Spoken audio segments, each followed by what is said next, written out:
Ito na ang kasarapan bukas pag maglagay ng sagrad. Ito na yung kasarapan bukas maglagay ng sagrad. Tapos bubong na talaga kasunod dito. Itong kulang na to, hindi naman ito magtatagal eh. Basta dumating na maaga yung materyales. Bago mag 12. Nakasana natin yung dalawang piraso.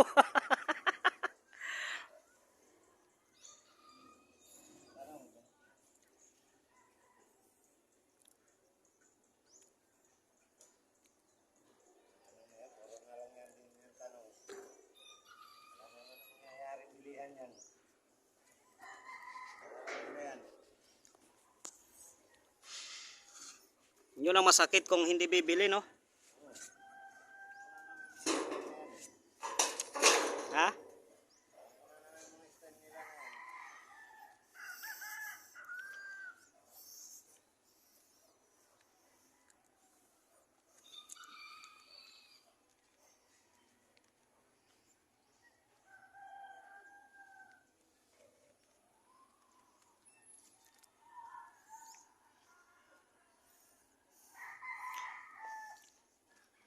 Ganyan mga amigo yung pagpipintura ng itlog na pula.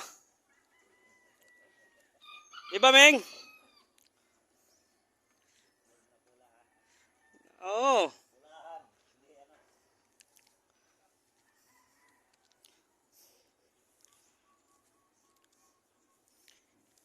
Parang hindi ka nais-nais yung hook natin ng ng trusses 16 mm. Ilipad pa kaya to? Hindi kaya sumabay yung building nito pag ilipad?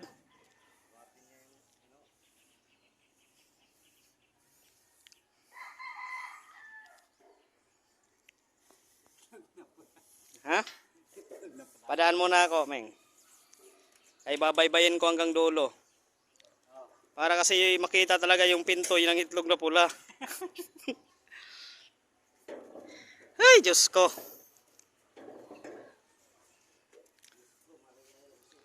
Hindi pala Diyos ko, Diyos natin.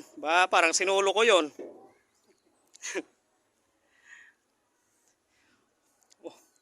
Muntik na makita yung pisonit ni Kuya Libby, oh. Ay, ni Kuya Nilo.